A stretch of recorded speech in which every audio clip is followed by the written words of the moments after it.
pakai sabun, jangan sampai tertular. Ingat selalu usah ibu, jaga jarakmu, hindari kerumunan, jaga keluargamu.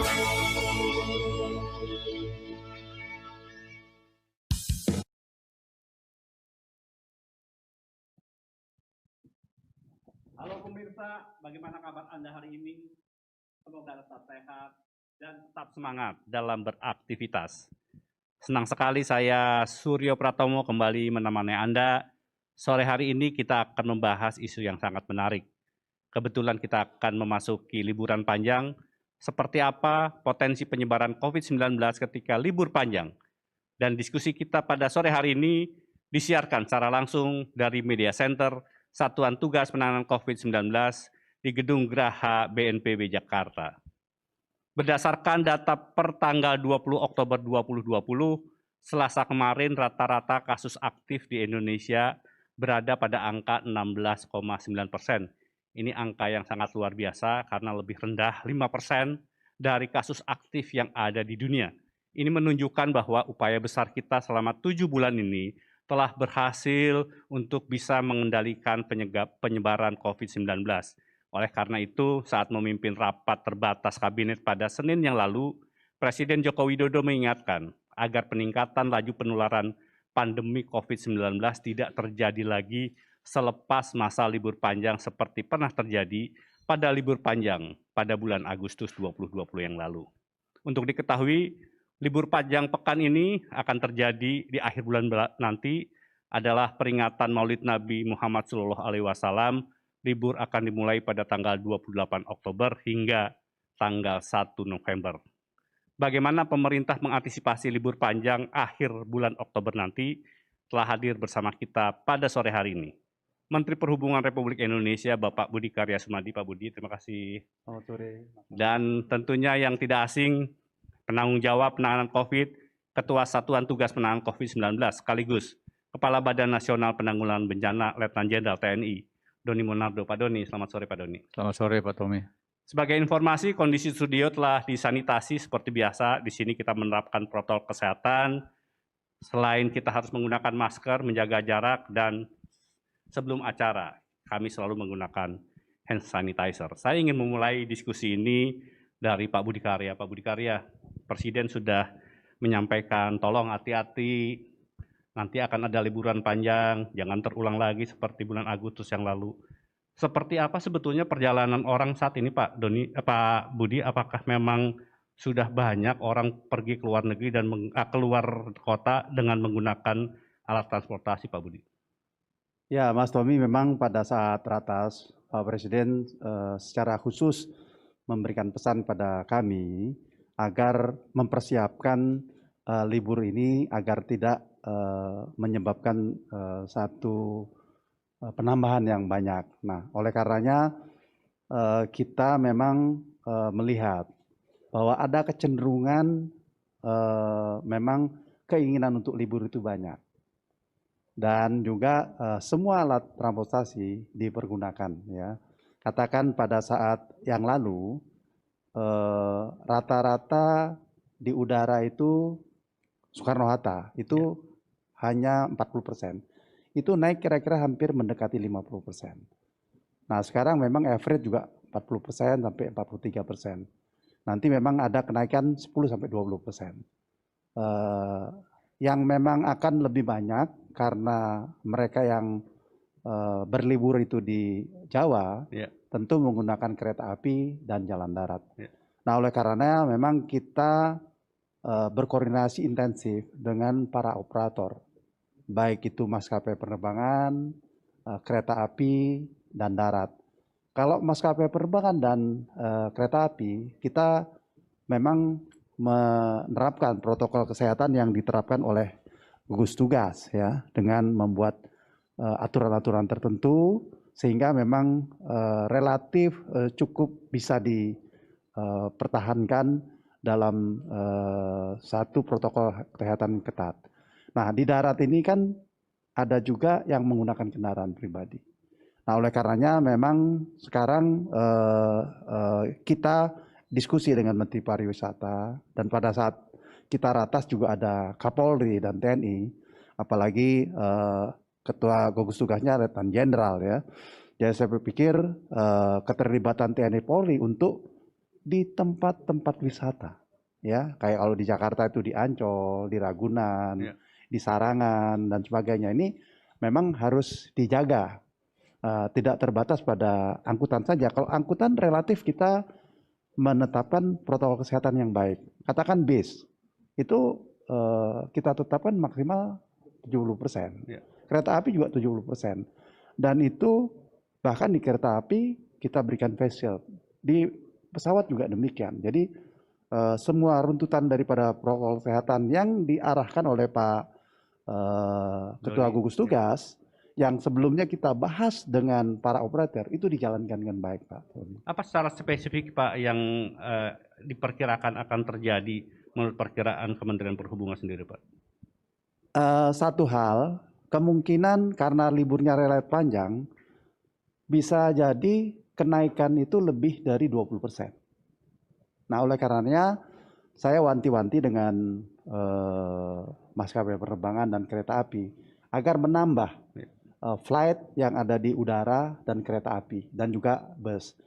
Karena sekarang ini relatif mereka baru kapasitasnya 43%, juga di kereta api baru 30%, mereka masih punya spare untuk menambah pesawat. Itu yang saya wanti-wanti, besok atau lusa kami akan kumpulkan semua operator koordinasi itu, lagi ya, Pak, koordinasi, mengingatkan kembali bahwa tidak ada alasan untuk melanggar protokol kesehatan. Itu adalah panglima kita yang harus kita jaga. Baik, Pak Doni, 7 bulan, hampir 8 bulan Pak Doni sudah berupaya keras untuk mengendalikan COVID-19. Kita tahu hasilnya cukup baik. Kemarin hanya ada terjadi peningkatan ketika libur Idul Adha. Apa pelajaran terpenting sebetulnya yang perlu kita petik untuk mengantisipasi liburan yang akan datang ini, Pak? Terima kasih Pak Tommy, Pak Menteri Perhubungan, para pemirsa dan teman-teman wartawan sekalian. Memang kita harus belajar banyak dari apa yang telah terjadi pada masa selama pandemi ini. Ada banyak misteri yang belum terungkap, ada banyak teka-teki yang juga masih belum terjawab. Namun kita semuanya harus mau belajar dari apa yang terjadi pada masa-masa sebelumnya. Yang pertama adalah peristiwa Idul Fitri, di mana pemerintah dengan tegas dan juga mengajak semua komponen untuk bisa menahan diri, untuk bisa bersabar agar tidak mudik, agar tidak pulang ke kampung dulu. Alhamdulillah setelah Lebaran Idul Fitri, kasus yang terjadi tidak mengalami peningkatan yang cukup signifikan, walaupun ada peningkatan. Kemudian selanjutnya pada akhir Juli ada kegiatan Idul Adha. Nah, di sini mulai ada pelonggaran dan upaya-upaya bersama untuk mengingatkan masyarakat agar bisa mematuhi protokol kesehatan mungkin tidak sekencang pada saat Idul Fitri. Kemudian dilanjutkan liburan 17 Agustus dan juga libur panjang bersama pada minggu ketiga akhir bulan Agustus. Apa yang terjadi? Kasus mengalami peningkatan pada akhir Agustus dan juga awal September. Sampai akhirnya Bapak Gubernur DKI, Pak Anies, mengumumkan kekhawatiran pemerintah DKI atas kenaikan kasus, termasuk jumlah bed occupancy rates ICU di Rumah Sakit Jakarta yang diperkirakan akan penuh pada tanggal 17 September yang akan datang. Termasuk juga akan mengubah kebijakan dari PSBB transisi kembali ke PSBB yang ketat. Nah, apa yang disampaikan Pak Gubernur bukanlah tanpa alasan. Data-data yang dikumpulkan oleh Dinas Kesehatan DKI menunjukkan tren peningkatan kasus positif COVID, termasuk juga keterbatasan ruang ICU di sejumlah rumah sakit di Jakarta. Nah, Bapak Presiden langsung menugaskan para Menko dan juga Menteri Kesehatan dan kami selaku Satgas untuk bekerja keras agar peningkatan kasus bisa kita kendalikan dan ruang ICU itu bisa kita tambah. Dan alhamdulillah saat ini ketersediaan ICU sudah berada pada posisi di angka 62 sampai 64%, yang mana pada tanggal 9 September saat Gubernur DKI mengumumkan keterbatasan ruang ICU, yaitu berada pada posisi di angka 83%. Nah, termasuk juga kasus aktif pada periode 20 September sampai dengan 20 Oktober ini atau tanggal 21 Oktober sekarang, itu mengalami penurunan yang luar biasa, sekitar 6,79% penurunan kasus aktif. Sementara di tingkat global, kasus aktifnya bukannya malah menurun, malah mengalami peningkatan. Kemudian juga angka kesembuhan mengalami peningkatan yang juga sangat signifikan.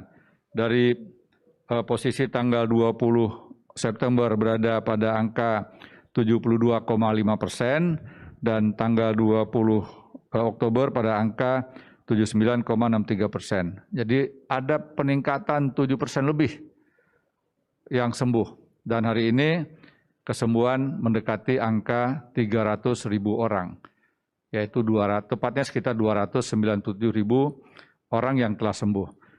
Bapak Ibu sekalian, ini harus kita berikan apresiasi yang luar biasa, terutama kepada para dokter yang telah bekerja keras, kepada perawat dan tenaga kesehatan lainnya yang telah membanting tulang, yang telah mengabdikan seluruh waktu dan tenaga, bahkan jiwa raganya untuk kesembuhan pasien di rumah sakit.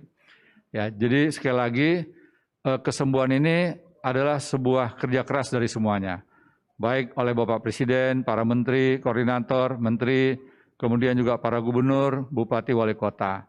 Dan hari ini kita merasa cukup cukup merasa senang karena angka kesembuhan yang tinggi. Tetapi ingat, kita tidak boleh lengah, kita tidak boleh kehilangan kewaspadaan. Kehilangan kewaspadaan akan dapat dengan cepat membalikkan keadaan yang semulanya terkendali menjadi tidak terkendali. Kenapa demikian? Setelah kembali dari cuti atau libur panjang pada Agustus yang lalu, yang saya katakan peningkatan kasus, maka kita mengalami hal yang sangat mengkhawatirkan. Kami mencatat, mohon maaf, angka kematian dokter pada periode akhir Juli dan Agustus serta September itu termasuk yang tertinggi selama 7 bulan terakhir. Jadi artinya apa? Ketika kasus-kasus positif itu meningkat, pasien di rumah sakit bertambah, maka secara paralel data yang kami terima, angka kematian dokter pun bertambah. Nah, oleh karenanya cuti kali ini jangan sampai menimbulkan masalah baru. Bapak Presiden wanti-wanti benar, mengingatkan, beliau sangat khawatir apabila libur panjang ini tidak disiapkan dengan baik, maka kasus penambahan positif COVID itu kemungkinan besar pasti akan meningkat. Dan sekali lagi, kita hanya dituntut untuk patuh pada protokol kesehatan selama liburan. Ya, menggunakan masker, menjaga jarak, menghindari kerumunan, dan juga tentunya kita harus selalu sering mencuci tangan. Serta juga jangan lupa untuk tetap berdoa, untuk bermohon kepada Allah Subhanahu wa Ta'ala, Tuhan Yang Maha Kuasa, agar kita senantiasa diberikan perlindungan oleh Tuhan Yang Maha Kuasa. Termasuk juga senantiasa meningkatkan imunitas tubuh kita untuk tetap olahraga teratur, istirahat yang cukup, makanan yang bergizi, tidak boleh panik, harus gembira, dan juga minum vitamin. Nah itu Pak Tommy, hal-hal yang harus kita siapkan, karena tanpa ada suatu kerjasama, pemerintah pusat, pemerintah daerah, ini kita akan kesulitan. Ya. Tadi yang Pak Tommy sampaikan terkait apa saja yang sudah disiapkan oleh pemerintah. Pemerintah dalam hal ini Kementerian Dalam Negeri mungkin hari ini atau besok akan membuat surat edaran kepada seluruh gubernur. meminta para gubernur untuk mengendalikan dan mengelola semua tempat-tempat wisata yang menjadi tujuan dari wisatawan. Karena sudah 7 bulan lebih, masyarakat banyak yang jarang keluar rumah, dan tentunya libur panjang ini pasti akan dimanfaatkan untuk menikmati berbagai macam fasilitas liburan yang ada di daerah-daerah. Namun kerjasama ini tentunya juga tidak boleh lepas dari peran dunia usaha, khususnya yang mengelola tempat-tempat pariwisata, agar betul-betul menaati surat edaran yang nantinya akan dikeluarkan oleh Menteri Dalam Negeri maupun oleh Bupati, Wali Kota, dan Gubernur. Sehingga tempat wisata tidak boleh lebih dari 50%. Nah, ini adalah untuk menghindari terjadinya kerumunan. Kalau ini dipatuhi, kita bisa mengurangi kerumunan, bisa menjaga jarak, maka liburan aman, liburan nyaman tanpa kerumunan insya Allah bisa tercapai, Pak Tommy. Baik, Pak Doni. Jadi 1 bulan ini 20 September sampai 20 Oktober, upaya yang kita lakukan itu cukup besar karena kita agak lengah pada bulan Agustus ketika libur panjang Idul Adha, begitu Pak Doni? Betul sekali Pak Tommy. Kita lengah, mungkin kita juga kurang begitu sigap untuk sosialisasi. Makanya Bapak Presiden berkali-kali mengatakan kekhawatiran beliau, jangan sampai libur panjang kali ini justru menambah masalah baru buat kita.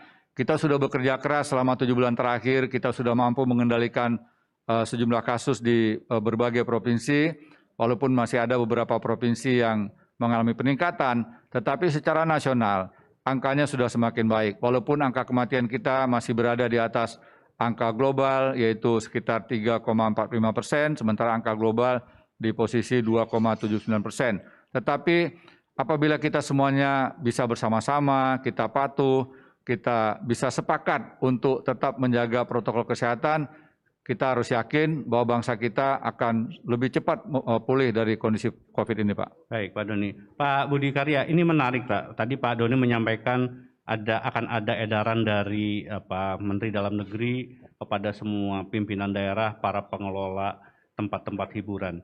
Dari kasus di perhubungan sendiri, Pak Budi Karya, apakah kemudian kepala dinas daerah juga akan diberikan himbauan, karena kalau di pusat tampaknya Kementerian Perhubungan sudah menata dengan baik transportasi udara, laut, kereta api, darat dikelola, tetapi yang di daerah ini yang sering juga menjadi permasalahan. Bagaimana Pak Budi?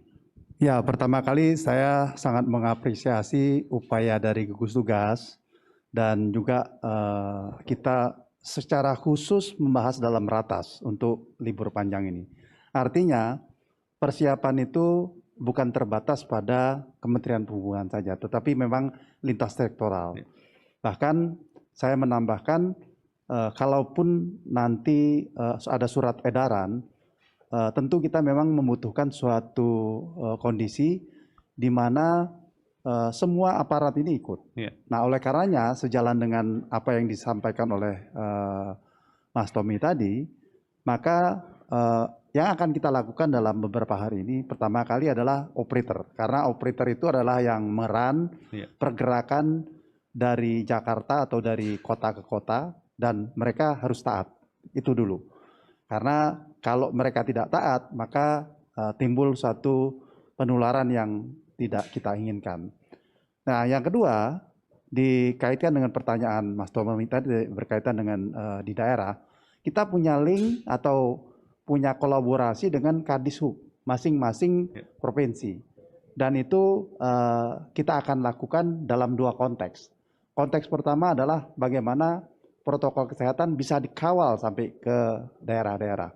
Jadi bukan dari Jakarta atau dari Surabaya saja, tetapi sampai Kadishub ke kabupaten itu dikawal. Yang kedua yang juga bisa menimbulkan problem adalah kemacetan. Karena begitu terjadi kemacetan, maka hal-hal yang mungkin bisa mengakibatkan penularan COVID juga bisa terjadi. Orang berlama-lama di satu tempat, dan itu oleh karenanya nanti tanggal 27, 28 itu adalah hari-hari kritis daripada mereka yang akan libur. Kami memang mengidentifikasi ada beberapa daerah yang kemungkinan terjadi satu kemacetan, yaitu tentu ke arah timur, ya, jalan darat. Yang kedua di kapal. ke arah Sumatera. Dan yang ketiga di bandara. Ya. Nah, oleh karenanya sebenarnya kami juga menghimbau bahwa para mereka yang berekreasi itu jangan bertumpu pada tanggal 28. Jadi lakukanlah mungkin 29 atau 30. Kan ini masih lama, liburnya panjang. Dan kalau kita libur bertumpuk, antusias pada 28, terjadi suatu kemacetan, ini juga tidak menguntungkan untuk mereka. Mereka yang tadinya memproyeksikan perjalanan ini ke Solo, katakanlah 9 jam, bisa jadi 12 jam. Tapi kalau kita bisa menghimbau, mengatur diri, maka mereka bisa melakukannya itu dan hasilnya bisa dicapai katakanlah tetap 9 jam. Nah, hal ini sebenarnya pernah terjadi, kita juga cukup efektif menghimbau masyarakat untuk tidak di tanggal 28 atau 27 malam ya. Karena disitulah puncak-puncak mudik atau perjalanan dari masyarakat, khususnya yang selalu macet itu memang dari Jakarta, di 3 tempat itu. Nah, oleh karenanya saya mengapresiasi apa yang dilakukan. Saya juga ingin terima kasih kepada Pak Doni, gugus tugas. Hubungan antara gugus tugas dengan kami selaku sektor perhubungan, berikut operatornya itu sangat bagus sekali. Jadi koordinasi di tingkat bawah, jarang sekali persoalan itu naik sampai ke kami. Ya. Dan selesai ya Pak ya? Ya, dan secara periodik kami melakukan koordinasi. Jadi katakanlah kalau ada satu hal tertentu, saya sampaikan Pak Doni, maka antar departemen ini diselesaikan oleh gugus tugas dengan baik. Pak Doni, tadi ada satu pertanyaan menarik dari Susanti tadi Pak, bahwa Bapak tadi menyampaikan liburan aman, nyaman, tanpa kerumunan. Apakah itu bisa dilakukan atau pilihan liburan di pantai itu adalah pilihan yang lain gitu Pak Doni? Baik, terima kasih Pak Tommy. Liburan banyak pilihan. Liburan keluar rumah, ke luar kota, atau di kota atau di rumah saja. Jadi banyak pilihan. Dan saya yakin masyarakat sudah semakin paham, sudah semakin cerdas untuk memilih mana yang kira-kira akan dilakukan selama liburan panjang yang akan datang. Memilih liburan di rumah pun tidak salah. Dan saya justru mengajak kepada teman-teman semua, masyarakat seluruhnya, seluruh Indonesia, untuk memanfaatkan liburan panjang ini juga melakukan aktivitas untuk lingkungan. Contohnya, sekarang dalam musim hujan ya, bisa mencari pohon-pohon tertentu untuk bibit-bibit pohon tertentu untuk ditanamin.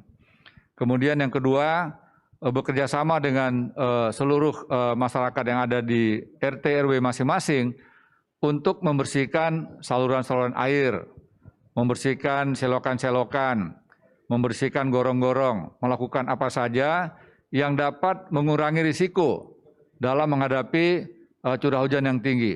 Kenapa demikian?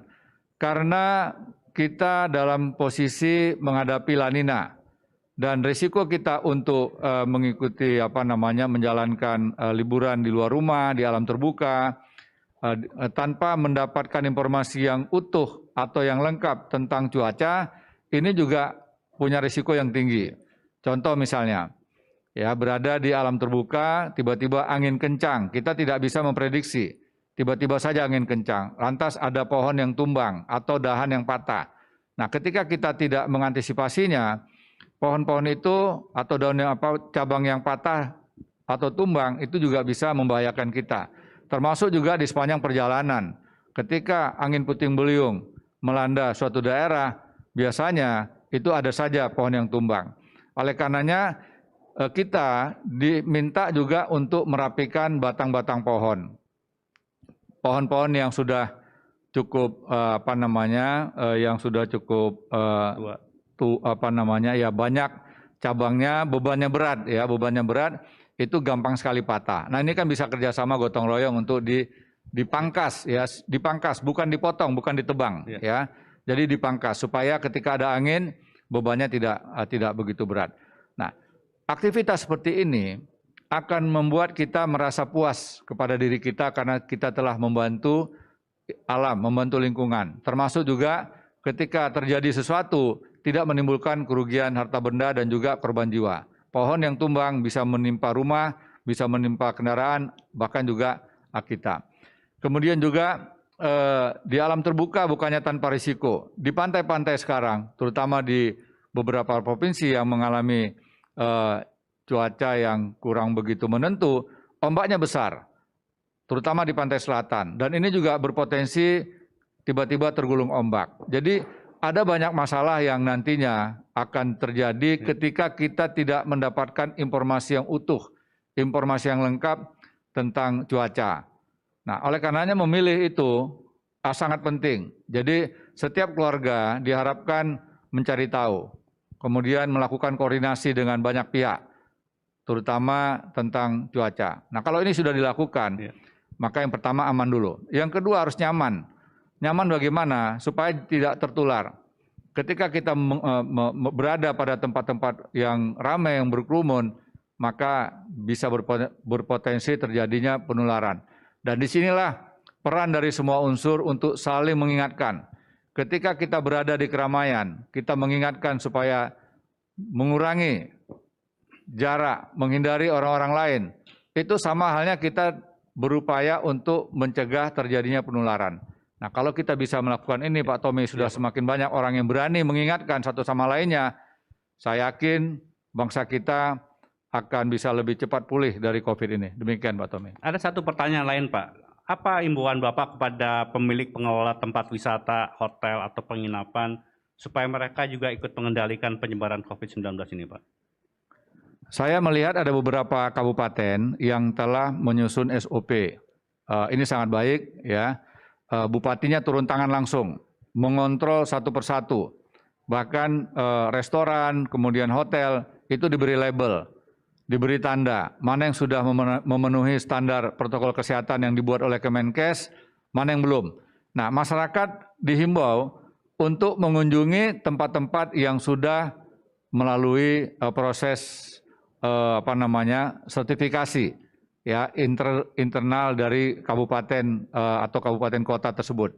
Nah, ini akan sangat membantu masyarakat memilih mana tempat yang paling aman. Dan lama-lama kita semua sadar, semuanya kita tahu mana restoran, mana hotel yang betul-betul memperhatikan protokol kesehatan, mana yang mengabaikan.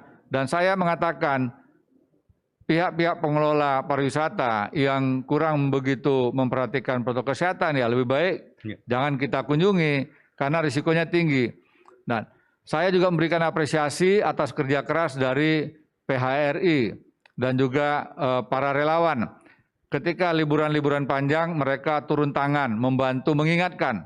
Dan kita berharap setiap daerah itu tergerak hati dan juga semangat kepahlawanannya dalam menghadapi pandemi ini untuk bisa mengingatkan.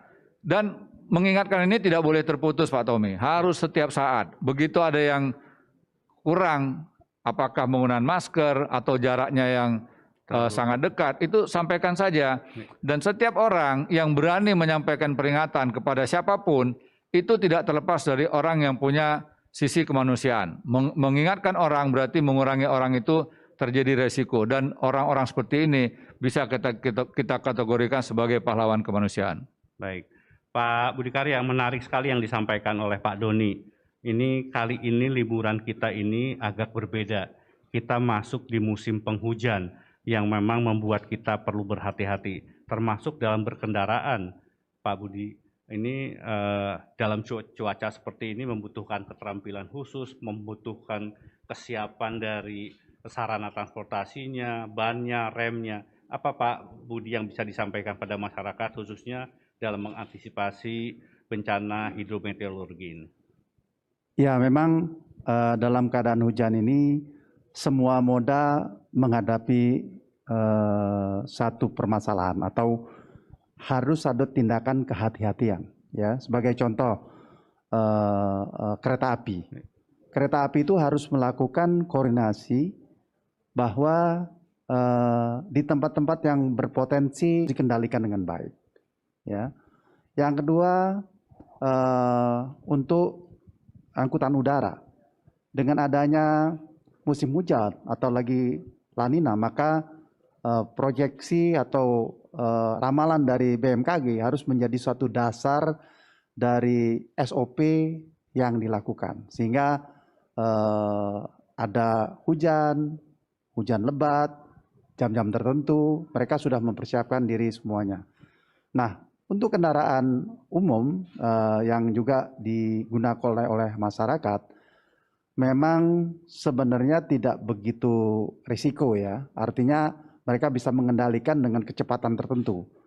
Oleh karenanya mereka harus mempersiapkan mobilnya, bannya, remnya, mobilnya fit atau tidak. Kalau tidak fit, lebih baik menggunakan angkutan massal. Karena dalam keadaan hujan kan belum tentu di sana tersedia tempat penambalan ban, atau juga polisi terbatas sekali gitu ya. Jadi memang angkutan massal menjadi pilihan yang baik.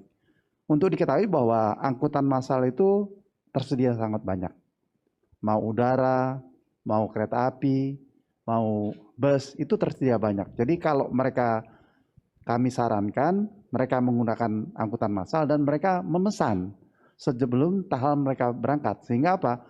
Mereka tidak ada risiko di jalan ya. Dan juga berkaitan dengan COVID ya. Kalau mereka sendiri naik mobil, tiba-tiba harus macet di jalan dan ada masalah-masalah tertentu, tentu membuat komplikasi. Nah, oleh karenanya kami baik sendiri dan juga memberikan suatu masukan bagi operator-operator untuk melakukan dengan baik, dan sekali lagi menghimbau seyogyanya masyarakat itu menggunakan angkutan massal. Baik, Pak Budi Karya, ini ada pertanyaan menarik dari teman-teman wartawan.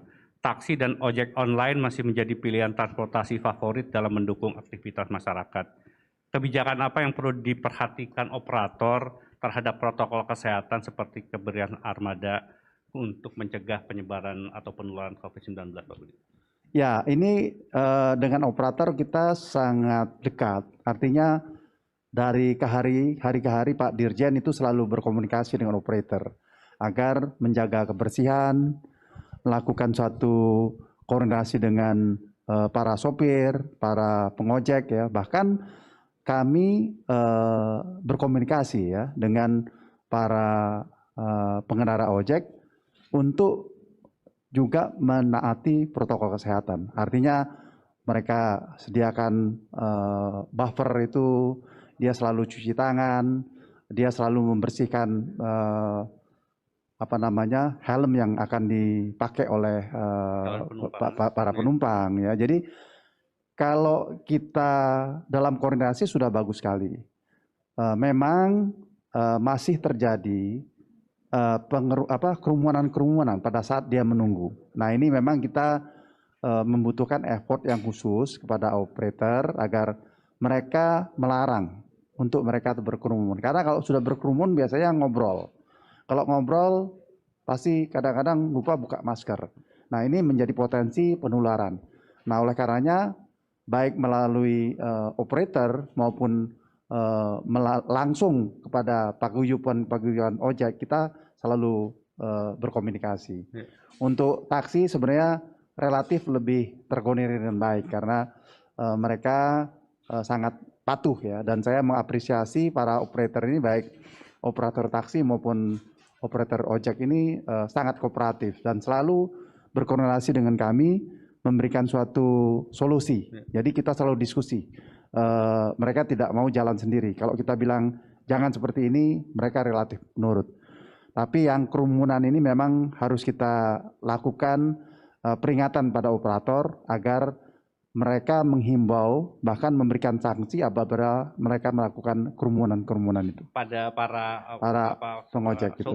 Ojeknya, Pak ya. Dan itu masih sering terjadi, Pak Budi. Kita melihat mereka itu ketika menunggu order atau mereka duduk bersama-sama, bahkan kadang-kadang lupa pakai masker tuh, Pak Budi. Makanya sebenarnya kan posisi mereka tuh diketahui oleh operator. Jadi kalau mereka operator bisa mengendalikan, ayo nyebar beberapa titik sehingga kerumunan itu tidak lebih dari 5 orang ya, dan mereka dianjurkan selalu diperingatkan oleh operator bahwa mereka jangan melakukan kerumunan-kerumunan itu. Pak Doni, tadi ada pertanyaan juga dari teman-teman wartawan, Pak. Apakah Satgas memprediksi akan ada gelombang cukup besar ke daerah itu, Pak, sehingga kemudian memang pemerintah daerah perlu lebih berhati-hati untuk mengantisipasi lonjakan peningkatan kasus COVID-19? Betul sekali Pak Tommy. Jadi 7 bulan lebih ya COVID, banyak masyarakat yang selama ini tidak berani ke luar rumah, tidak berani keluar kota. Mungkin periode yang sekarang ini keinginan masyarakat untuk berlibur, terutama ke daerah-daerah wisata, mungkin menjadi salah satu hal yang akan lebih tinggi ya. Kemudian tentunya nanti kita ikuti perkembangan setiap hari menjelang tanggal 28. Tetapi prediksi kita, angka atau keinginan masyarakat untuk keluar kota sangat tinggi, terutama di sekitar Jawa Barat ya, Bandung, kemudian juga di kawasan Puncak dan wilayah di sekitar Banten ya. Karena penduduk DKI Jakarta ini jumlahnya 10 juta orang dan keinginan untuk mencari sesuatu yang bersifat alam itu sangat mungkin akan sangat tinggi gitu. Nah, yang perlu kita antisipasi adalah tadi sudah diingatkan oleh Pak Budi ya, informasi dari BMKG. Badan Klimatologi, Meteorologi, dan Geofisika. Nah, ini setiap saat BMKG selalu memberikan informasi dan setiap saat kita boleh atau bisa mengikutinya. Kemudian bagi daerah-daerah yang punya potensi banjir bandang, bahkan tanah longsor, ini juga kita minta untuk melakukan banyak hal ya, terutama apel kesiapsiagaan, mengecek perlengkapan, peralatan, kemudian mungkin juga melakukan drill ya. Kita lihat bahwa ada daerah-daerah yang punya kesiapan tinggi, terjadi curah hujan tinggi lantas ada banjir bandang, tanah longsor, namun tidak ada korban jiwa. Ya, dan kami sekali lagi memberikan apresiasi atas seluruh kerja keras para pimpinan di daerah bersama dengan unsur TNI Polri, para relawan dan juga tokoh-tokoh, terutama tokoh agama dan tokoh masyarakat, yang dengan gigih mengingatkan masyarakat. Sehingga ketika banjir bandang terjadi, masyarakat sudah berada di tempat-tempat yang lebih tinggi. Nah, kerjasama ini kita harapkan semakin tetap berlanjut terus, karena bagaimanapun Pak Tommy, kita negara dengan risiko ancaman tertinggi di dunia. Ya, Ibu Menteri Keuangan mengatakan World Bank memasukkan Indonesia menjadi salah satu dari 35 negara dengan ancaman bencana tertinggi di dunia. Dan tahun 2022 Indonesia akan terpilih sebagai tuan rumah untuk acara PBB yang berhubungan dengan pengurangan risiko bencana, Global Platform for Disaster Risk Reduction. Nah, ini tentunya juga harus kita tunjukkan bahwa walaupun negara kita, wilayah nasional kita punya begitu banyak potensi bencana, tetapi masyarakatnya tangguh. Bangsa kita adalah bangsa yang tangguh dalam menghadapi berbagai macam bencana. Mulai dari bencana geologi, vulkanologi, kita punya 500 gunung api, 127 aktif, kita punya 295 patahan. Di Jakarta saja Pak Tommy, ini dikelilingi oleh patahan. Mulai dari patahan Lembang, kemudian patahan Garut Selatan, kemudian Baribis, dan Cimandiri. Dan juga Jakarta ternyata pernah dilanda gempa pada ratusan tahun yang lalu, tepatnya pada tanggal 5 Januari 1699, kemudian pada tanggal 22 Januari 1780, dan tanggal 10 Oktober 1834. 3 kali peristiwa gempa yang melanda Jakarta yang waktu itu masih Batavia. Data ini kami peroleh ketika kunjungan ke Belanda di Leiden University dan juga di Arsip Nasional Belanda. Artinya begitu banyak potensi yang terjadi gempa. Kemudian juga setiap tahun ada musim kemarau, El Nino, dan sekarang La Nina. Ketika kemarau, kebakaran hutan dan lahan, ketika curah hujan tinggi, banjir bandang, tanah longsor, abrasi pantai, artinya gelombang tinggi. Kemudian juga ada sejumlah daerah yang mengalami land subsidence. ya terjadi penurunan permukaan tanah akibat pengambilan air tanah yang banyak. Jadi ini adalah tantangan-tantangan kita semua dan kita harus bisa menunjukkan kepada dunia bahwa walaupun bangsa kita termasuk daerah yang punya potensi risiko bencana yang tinggi, tapi bangsa kita tangguh. Dan ini harus kita gelorakan terus semangat ketangguhan bangsa kita dalam menghadapi potensi ancaman. Kita tidak bisa menghindar dari ancaman ini. Kita harus bisa beradaptasi dan kita juga harus selalu mempersiapkan seluruh masyarakat sampai dengan tingkat yang paling rendah, yaitu keluarga. Nah, ketika semua keluarga ini tangguh, maka otomatis bangsa Indonesia adalah bangsa yang tangguh. Baik. Pak Budi Karya, ini ada pertanyaan dari Popina Tama, RPKFM. Apakah ada penambahan rute maskapai dalam masa libur panjang ke depan ini, Pak? Ya, kita biasanya atau rencananya menambah frekuensi. Jadi bukan menambah rute, tapi menambah frekuensi. Frekuensi. Bahwasanya ada rute yang baru, kalau ada aplikasi memang kita berikan pada maskapai. Saya pikir tidak perlu dikhawatirkan. Karena dengan menambah rute dan menambah frekuensi, justru penumpukan di satu pesawat itu akan berkurang. Jadi kita masih punya ruang pilihan untuk ya, menambah Pak. itu, dan itu akan kita lakukan. Dan yakini bahwa dengan menambah rute, ya, dengan menambah frekuensi, itu justru memberikan suatu rasa aman bagi masyarakat. Nah, oleh karenanya kami berkoordinasi sangat intens dengan para maskapai bahwa apa yang dilakukan baik pada saat berangkat dan pada saat di dalam itu seharusnya atau harus melakukan suatu protokol kesehatan dengan baik. Dan saya kemarin juga ke Kalimantan, jadi para penerbangan itu bahkan memberikan face shield ya, tidak sekedar mereka membatasi jumlah, tetapi juga face shield diberikan secara gratis sehingga kita juga bisa menambah proteksi akan terjadinya penularan. Yang satu lagi pertanyaan, Pak, apakah ada pada calon penumpang prosedurnya masih sama, harus melakukan rapid test atau? Masih. Jadi masih melakukan prosedur yang sama, dan saya pikir itu juga menambah rasa aman. Ya. Dan juga saya pikir satu sama lain menjadi suatu confident ya. Dan memang satu hal yang penting pada saat di pesawat itu, seyogyanya para penumpang itu tidak melepas masker. Jadi kalaupun dimungkinkan, kalau nggak terpaksa ya jangan minum lah gitu ya. Minum nanti kalau sudah turun.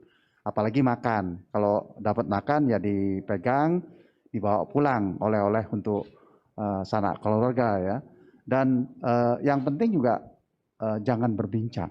Karena kalau berbincang itu kadang-kadang kita membuka masker, tentu menjadikan satu suasana yang kurang kondusif.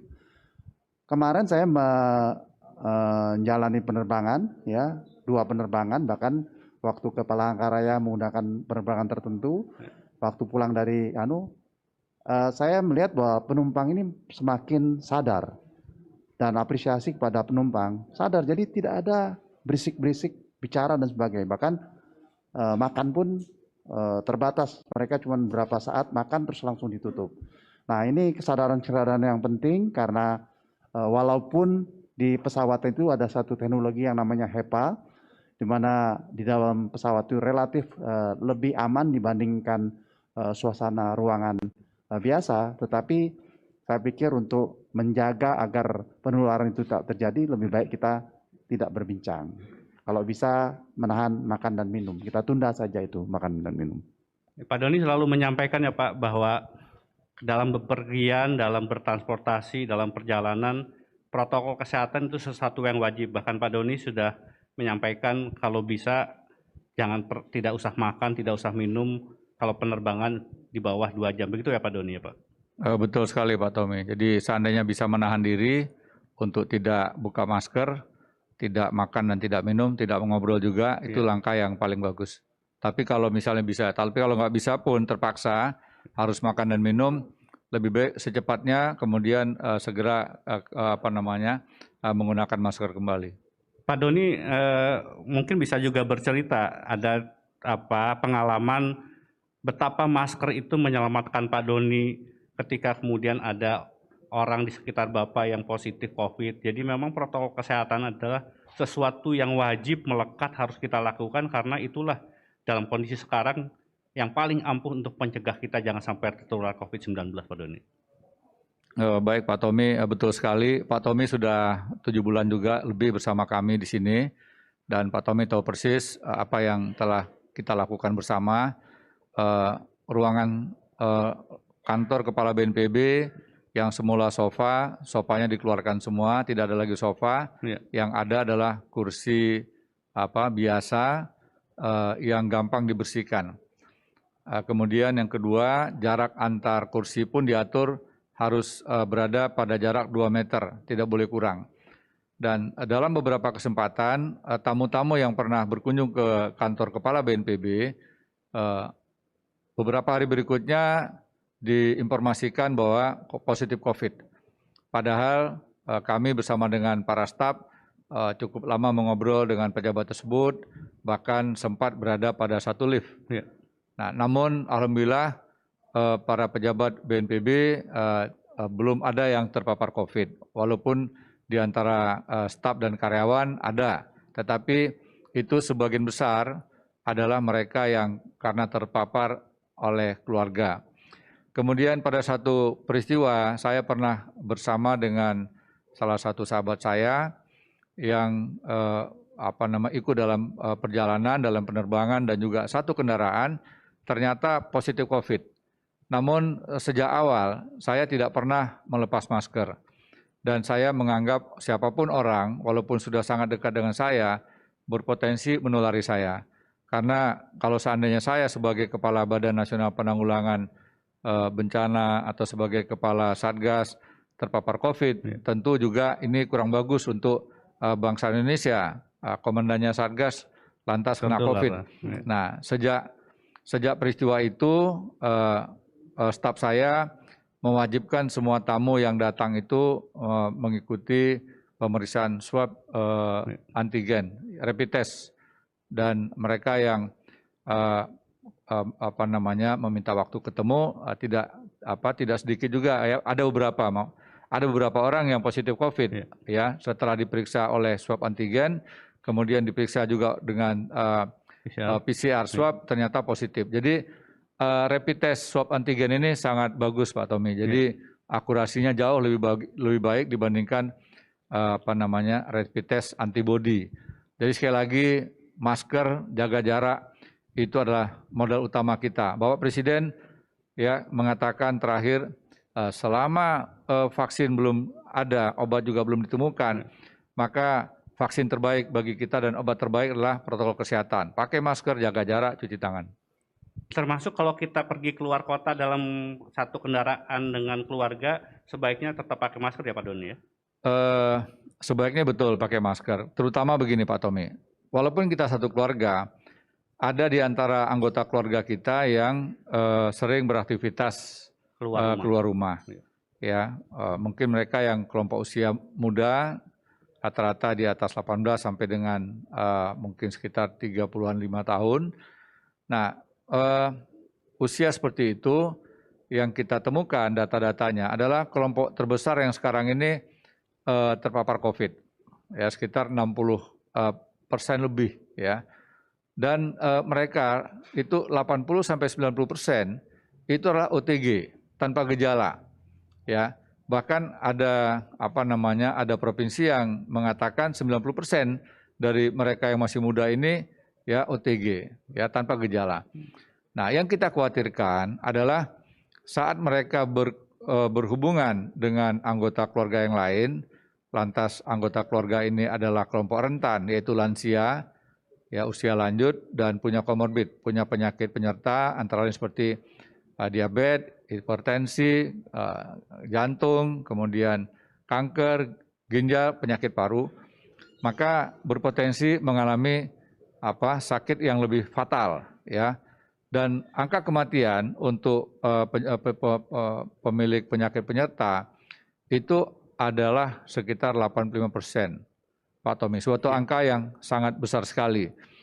Nah, ketika kita berada pada satu keluarga, pada satu kendaraan bersama keluarga yang lain, maka anggota keluarga yang sering keluar, yang sering beraktivitas di luar, itu harus bisa menunjukkan kemampuannya untuk menahan diri, ya, untuk disiplin, ya, jangan sampai nanti bisa menulari keluarga yang lain.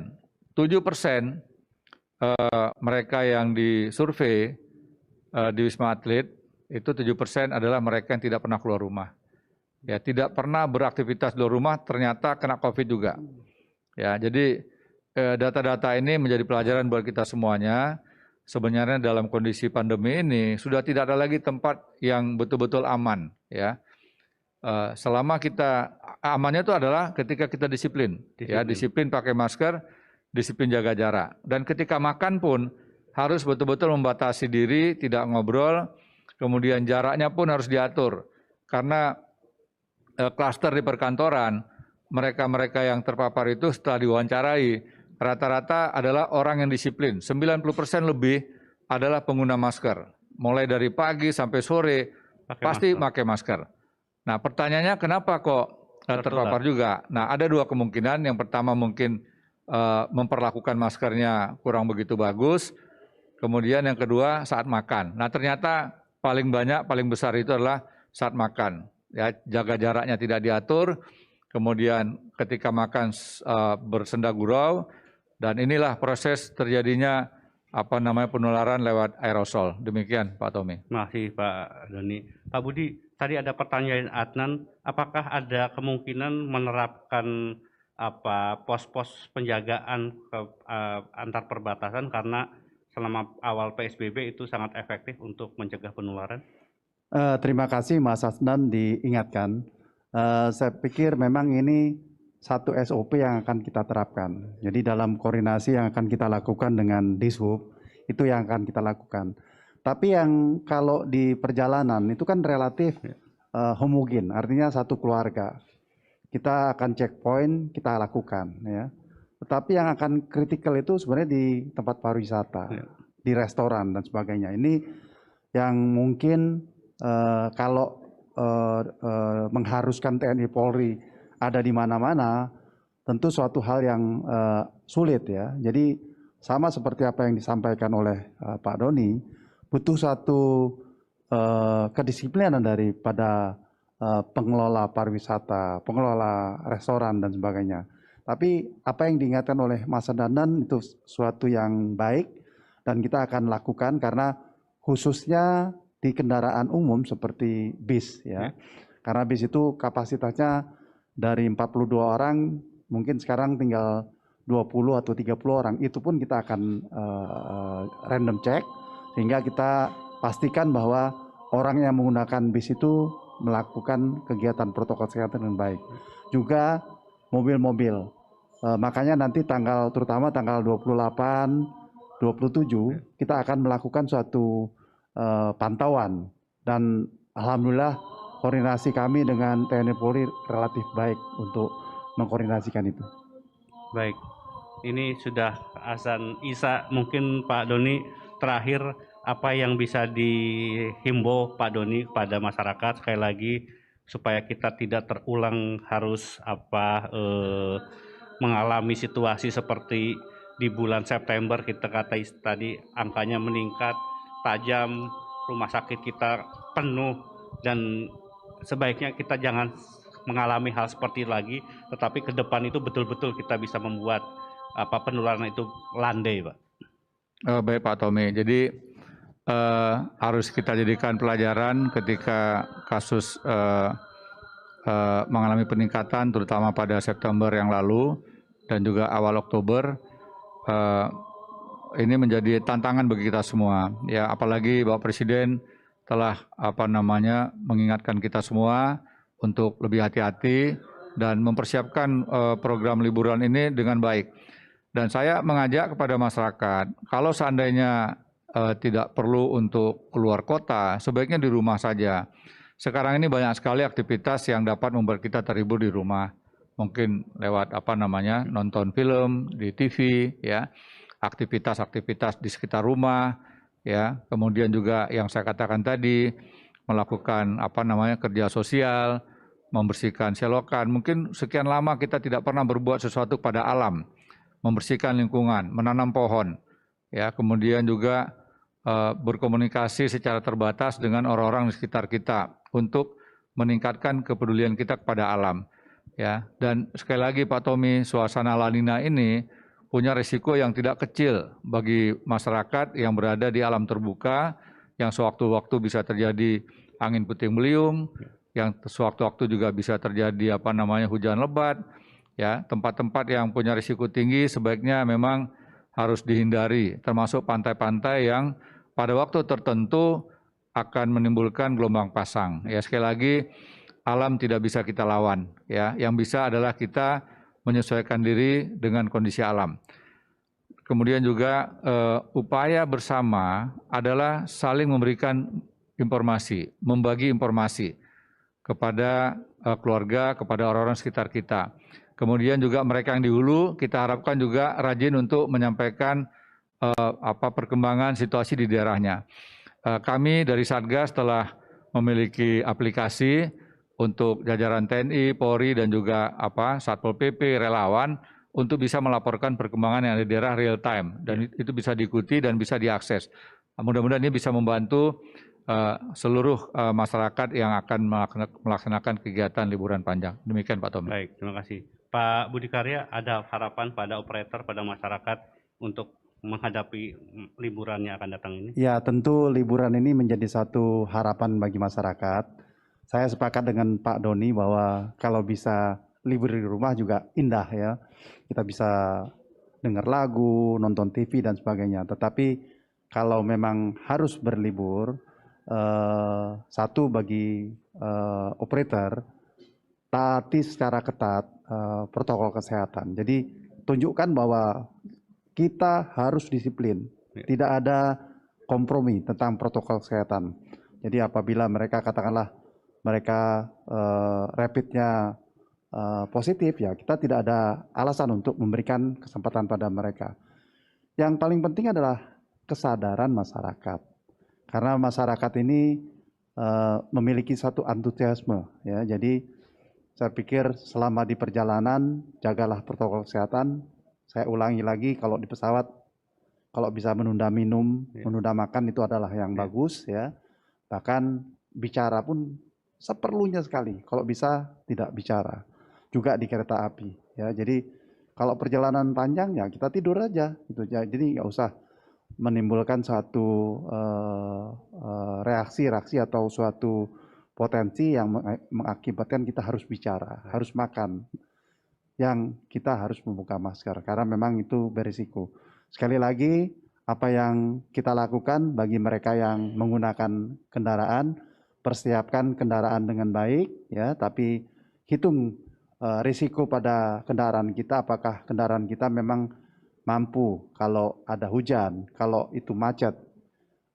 Di sisi lain, kendaraan umum banyak sekali, ya, bis, kereta api, pesawat menjadi pilihan-pilihan yang membuat risiko itu tidak ada. Mas. Baik. Terima kasih Pak Budi Karya, terima kasih Pak Doni Monardo. Sama-sama Pak. Mudah-mudahan kita bisa melewati liburan ini dengan baik dan menunjukkan bahwa kali ini kita bisa mengendalikan diri, liburan aman dan nyaman tanpa kerumunan. Begitu ya Pak Doni ya? Betul sekali Pak Tommy. Baik. Saatnya kita tiba di penghujung acara. Semoga bincang-bincang hari ini bermanfaat bagi Anda semua. Jangan lupa tentunya saya mengajak untuk selalu memakai masker, menjaga jarak dan menghindari kerumunan, mencuci tangan dengan sabun dengan air yang mengalir. Dan yang tidak pernah kita akan bosan untuk sampaikan pesan dari Pak Doni Monardo. Apa yang kita lakukan agar disiplin dan patuh memakai masker, menjaga jarak dan menghindari kerumunan, serta mencuci tangan belum sebanding dengan beratnya perjuangan dokter dan tenaga kesehatan yang merawat pasien di rumah sakit. Dan kita harus ingat, mereka yang mengabaikan protokol kesehatan sehingga menimbulkan korban jiwa, bukan hanya akan dimintai pertanggungjawaban di dunia, tetapi juga di akhirat oleh Tuhan Yang Maha Kuasa. Saya akhiri talkshow kita kali ini. Saya Suryo Pratomo bersama tim yang bertugas dan para pembicara pamit undur diri. Selamat malam dan sampai jumpa lagi.